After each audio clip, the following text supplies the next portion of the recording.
Good morning, Chicago Cubs fans. We are back with another edition of Cubs Daily. My name is Steven Ryan. We're going to go over some rumors that have been circulating this week regarding maybe the best pitcher in baseball.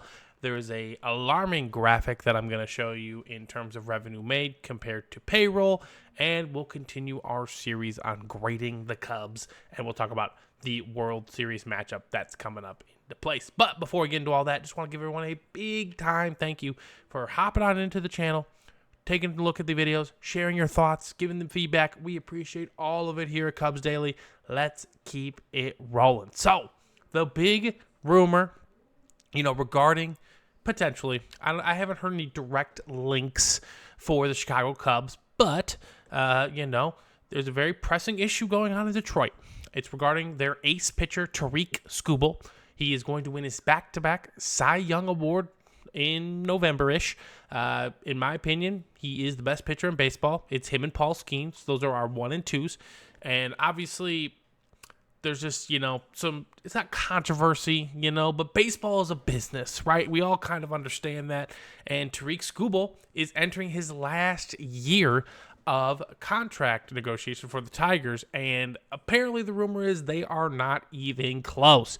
So the Tigers are dealt with a serious question at hand. Do we trade Tarik Skubal if we're not going to be able to re-sign him? You want to get the most value for your player while you can, right? So 1 year of Tarik Skubal, which would just make any team better, right? Because he's just that great of a pitcher. And then obviously you're losing him because you're not able to extend him. The rumor is they're $250 million apart on contracts, so it's not even close on that front. And I don't know if the Tigers are going to get that close.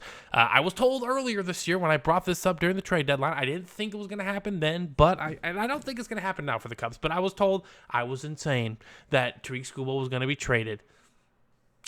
Not looking crazy now, is it, ladies and gentlemen? It's not looking crazy at all. And so, is Skubal a realistic option for the Cubs in 2026? I'm going to say no, because I think we've already kind of gone over this experiment, right? We didn't trade away the farm for Kyle Tucker, right? But we did give him a top 60 prospect to Cam Smith, Isaac Paredes, who was an all-star this year, and Hayden Wesneski, who was a throw-in for the deal. And again, I like Kyle Tucker. I think what he brought to the team was exactly what we needed out of him, right? A big bat presence.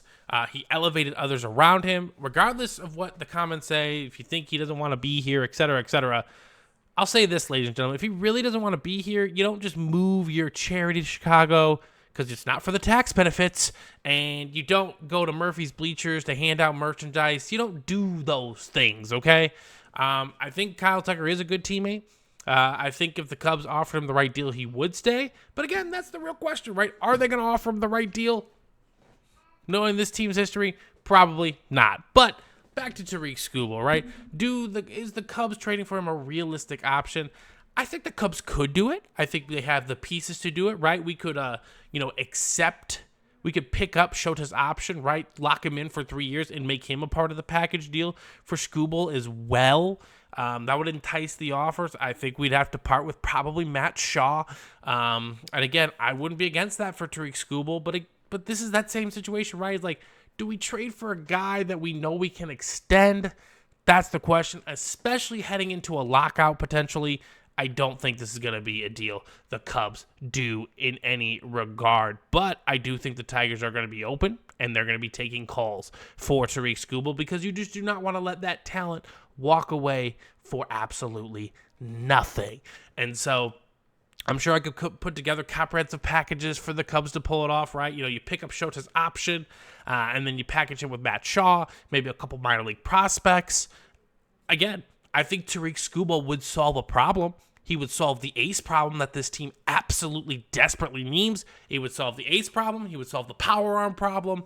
But again, it's only for a 1 year, and I really don't think the Cubs are into short-term solutions, right? And you have to think about this in the grand scope of things. Does trading for Tarik Skubal really solve your problem about beating the Dodgers, let alone the Milwaukee Brewers? I think it helps take out the Brewers. I'll bite at that apple, but I don't think he necessarily helps you take out the Dodgers.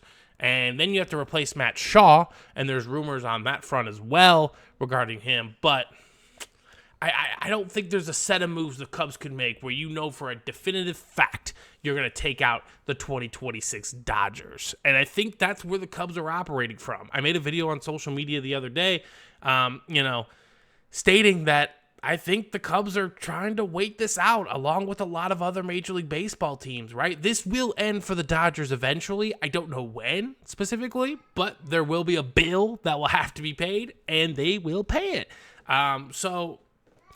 When that is, that could be in 2032. Maybe that's why Carter Hawkins was referencing 2032, right? Like, let's load up for then, because that's when this Dodger thing should hopefully be over. But, again, it's baseball. You truly really never know. You try to speculate, and you could be completely off base.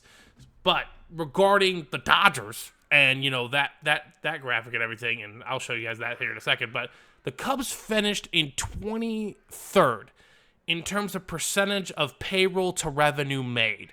It is a very alarming statistic, in my opinion, especially for a franchise such as Chicago. They're down there with the likes of, let's take a look here. They're down there with the likes of Pittsburgh, Cleveland, Milwaukee, Tampa Bay, the White Sox. And frankly, they just shouldn't be there. They're way too good of a team. Look at this number, if you can see here for the Cubs, ladies and gentlemen. $584 million made. That was third in total revenue in 2024. We were an 83-win team, and we only spent $213 million, 36.4%. I understand the optics that it looks like, the Ricketts, they're greedy, and that's fair. They want to make money in their business. Every business person wants to do that, right? Like, I totally understand that. There has to be something deeper going on, though. There's something that we don't know about as fans, in my opinion, because I don't think the Ricketts are spending for a specific reason, and it's not just to keep the money.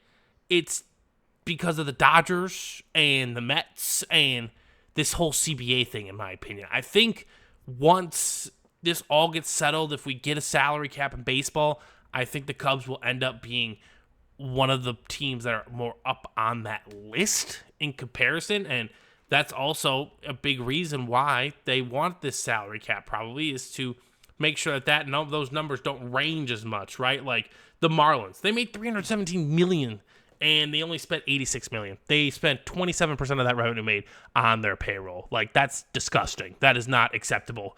And maybe, hopefully, the owners or the players can get a minimum percentage on that or something like that, right? Like, because that's just disgusting to think about. Like, the Marlins are 27%. The Mets, they sit at 90%, right? They made $444 million. They were ninth in revenue. They spent $400 of it. And again, it's not apples to apples, right? There's a lot of other factors that go into play on that front. But again, like, you look at the Dodgers, right? 73%. The two World Series teams, they're 73% and 71.5%. I'm going to have to do a deep dive study myself and see what percentage kind of gets you to that World Series range, potentially, right? I mean, all those teams you see up top, besides the Diamondbacks and the Angels, Baltimore had a struggling year, but they got a lot of talent on that team. That's just kind of the way it is, and it's very frustrating for Cubs fans, right? Like, again, I see the comments, ladies and gentlemen, the flubs, they're all going to be, they're just happy about their money, and that's fine and dandy. Of course, they're a businessman. You don't become a billionaire because you're not happy about your money.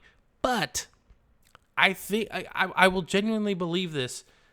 The Ricketts will spend the money when the opportunity strikes properly. Let me repeat that and let me clarify that, because I'm not sure if anyone understands what I'm saying. If the Cubs have a definitive chance to be the best team in not only the National League, but maybe all of baseball, that's when the Ricketts will really open the checkbook, okay? That just wasn't a realistic opportunity in 2025. I mean, the way the Brewers played and the way the Dodgers are built, the Cubs could have went all in. I bet you we still lose. And that's just not the way the Ricketts want to operate on that front. And I get it, but it's still frustrating, right? It's still frustrating as a fan.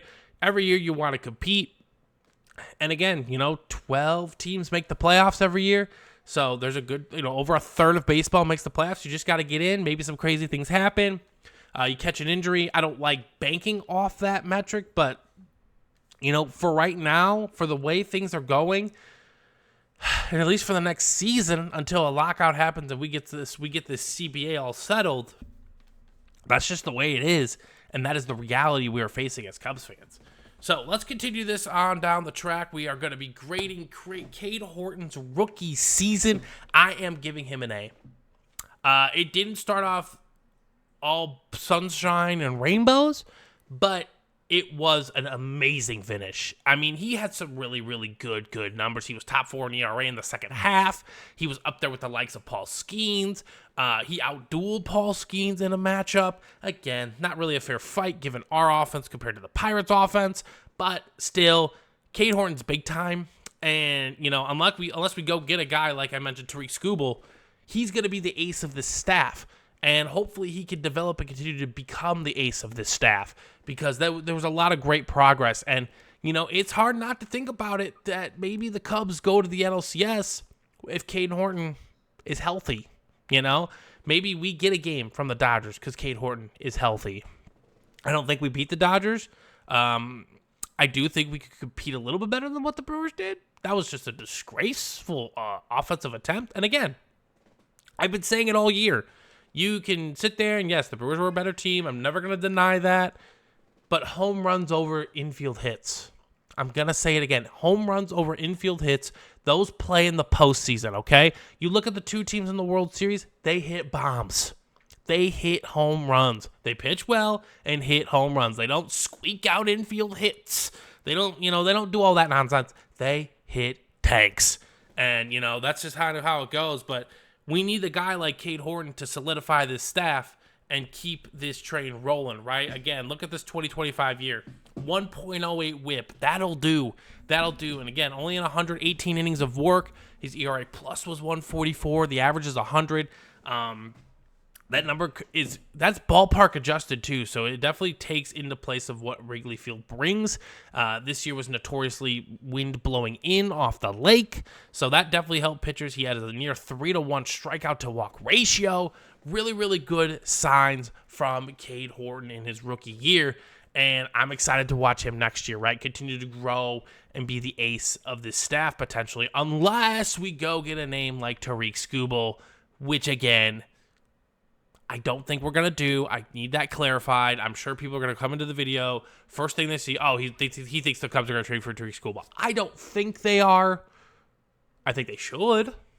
I don't think they will. There's a tremendous difference on that front. So I'm giving him an A. He was absolutely fantastic this year. You can't expect much more than what Cade Horton gave this team.